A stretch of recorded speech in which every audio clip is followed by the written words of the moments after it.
Assalamualaikum warahmatullahi wabarakatuh. Kali ini kami akan mempresentasikan mengenai teori two factor.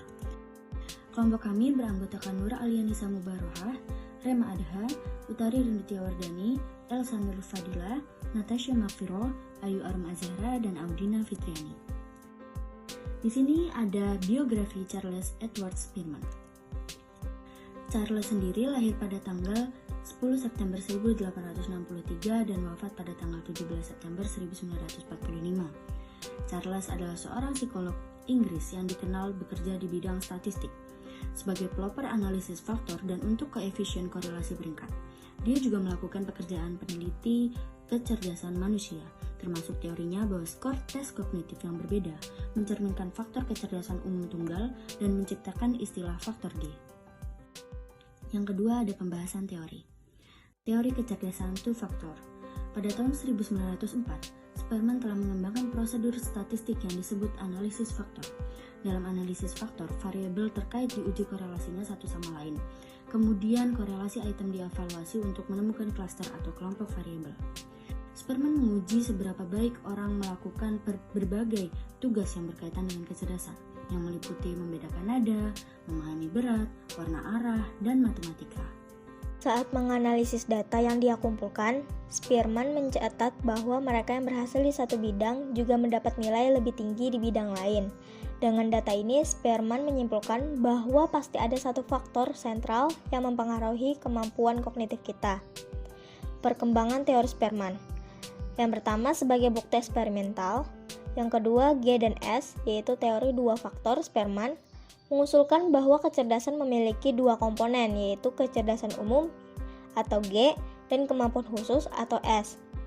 Untuk menjelaskan perbedaan kinerja pada tugas yang berbeda, Spearman berhipotesis bahwa komponen S khusus untuk aspek kecerdasan tertentu. Mengenai G, Spearman melihat individu memiliki beberapa tingkat kecerdasan umum yang kurang lebih, sementara S bervariasi dari orang ke orang berdasarkan tugas tertentu. Untuk memvisualisasikan G, bayangkan diagram Venn dengan 4 lingkaran yang tumpang tindih. Di tengah lingkaran yang tumpang tindih akan menjadi G, yang memengaruhi semua kecerdasan spesifik, sedangkan S diwakili oleh 4 lingkaran. Meskipun jumlah spesifik faktor S tidak diketahui, beberapa telah relatif diterima: mekanik, spasial, logis, dan aritmatika. Dia menyebut kemampuan ini eduktif dan reproduksi. Dia menyarankan bahwa pemahaman masa depan tentang interaksi antara dua kemampuan yang berbeda ini akan secara drastis mengubah bagaimana perbedaan individu dan kognisi dipahami dalam psikologi, mungkin menciptakan dasar untuk kebijaksanaan. Selanjutnya, dampak pada psikologi. Yang pertama, tes kecerdasan. Spearman menjelaskan bahwa ada hubungan fungsional antara kecerdasan dan kemampuan diskriminatif sensorik. Penelitian terbaru telah menentukan bahwa ada tumpang tindih antara memori kerja, kemampuan diskriminatif umum, dan kecerdasan cairan. Karyanya telah dibangun, diperluas, dan dikaitkan dengan banyak faktor lain yang terkait dengan kecerdasan. Kedua, psikologi modern. Faktor G masih sering dipelajari dalam penelitian saat ini.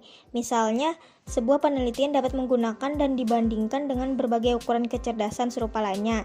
Skala seperti Wechsler Intelligence Scale for Children telah dibandingkan dengan Spearman's G, yang menunjukkan adanya penurunan signifikansi statistik.